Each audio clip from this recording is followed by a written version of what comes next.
Eh, There's a video I want to play right now. A video I want to play. But before I will play this video, I want you guys to understand something that this video or this post I'm making right now it's not all about coalition party, it's not all about Labour Party, it's not all about PDP, it's not all about APC, it's not all about the ruling party. No. This video, the reason I'm making this video is for every politicians that are glamorous, that will they fight that they want to become a president of this country, that they want to become a governor of this country. That you people should ask yourself from your conscience, ask yourself really that can you really take away poverty for this country, Nigeria, if you become the president, or if you become a minister, or if you become a governor, or if you become a senate president tomorrow. Let's ask ourselves this honest truth. Now, this is not all about APC, this is not about Labour Party, this is not about the coalition, this is not about anything, this is all about we now being truthful to ourselves. If you really claim you really love Nigeria, when you watch this video, ask yourself this honest truth. Can you really take away poverty from Nigeria? Can you really affect the health sector in Nigeria that people in Nigeria, the elite in Nigeria, will stop traveling out of the country to go and treat themselves because they know that the facility we have in this country is not enough to, to sustain their health? Can we really take care of our education sector? Make sure that our schools have all the basic necessity, like, because if you look at it so far, go to our schools, they are not conducive for learning. A great conducive environment for learning should be, if just let's start with our government schools, our public schools. Let's supposed to be a place whereby you have sliding doors, sliding windows, not closing doors. Because in this rainy season right now, when it's raining and they are in school, they need to shut the windows. So if the windows are glass, they slide the glass. If the doors are glass, close the doors. Then do they have ACs in these schools? Do they have a steady power supply in the school? Because if the learning environment is not conducive, what are they really learning? That is why we don't have really producers in this country, manufacturers in this country. We only have really consumer because our school.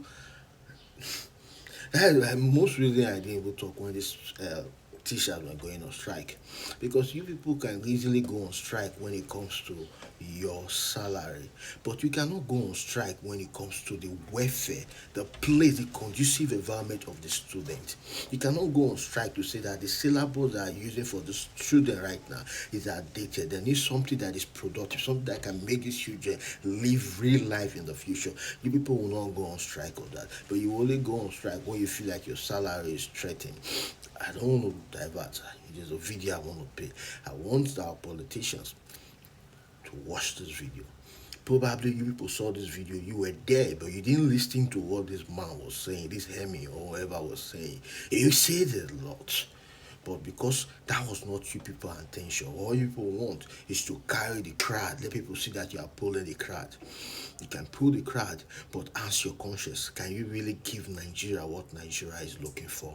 So guys, just watch this video. Do we actually love the people, or do we just love ruling over them?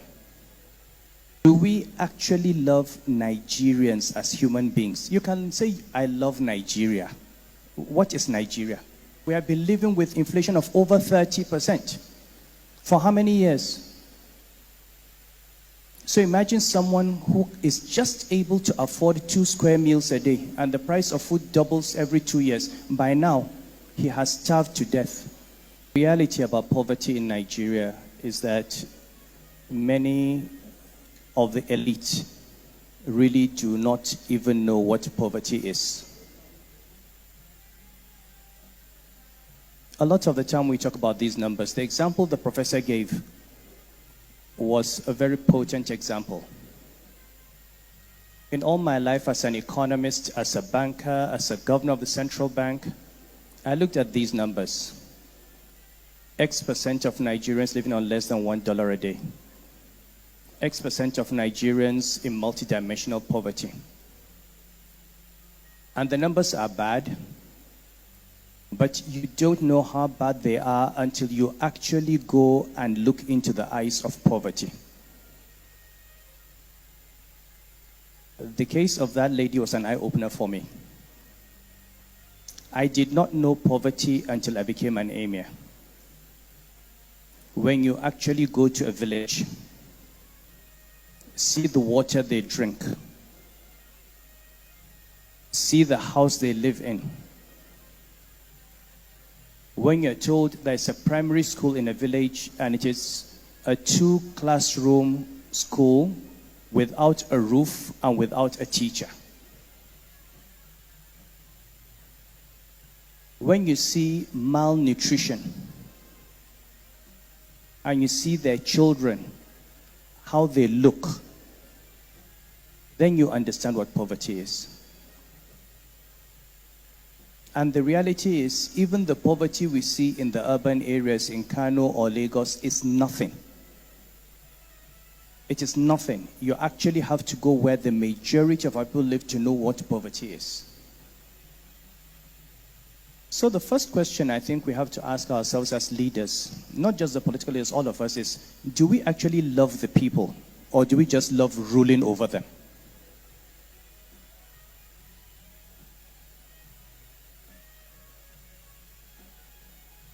Do we actually love Nigerians as human beings? You can say, I love Nigeria.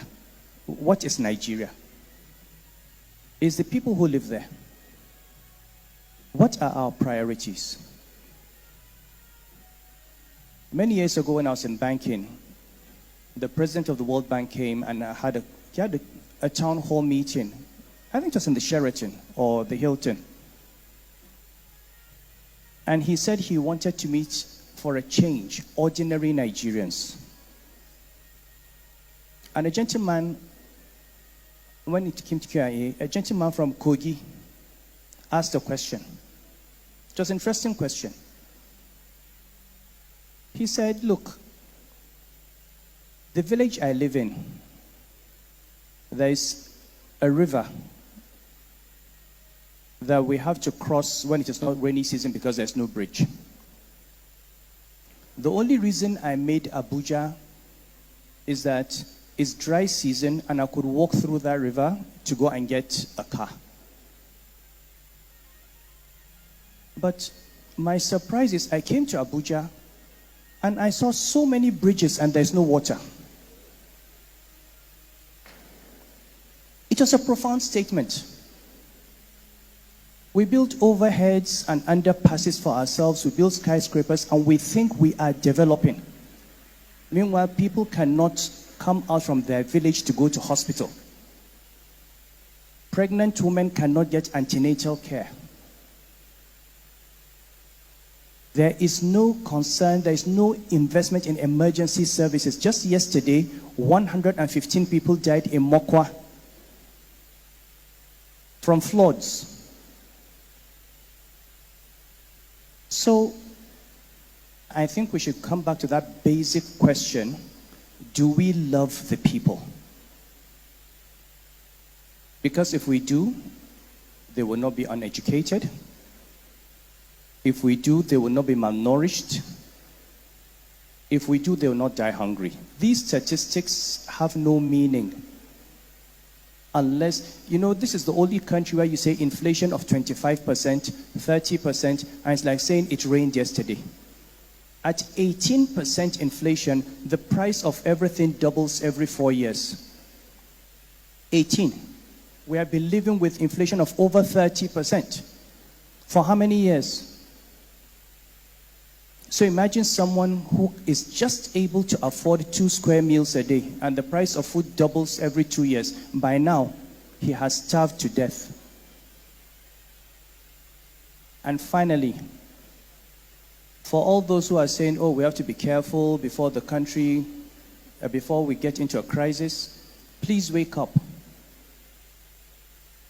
We're living with banditry, with Boko Haram, with insecurity, and you are still saying that there will be a problem. What are we waiting for now? We are already there.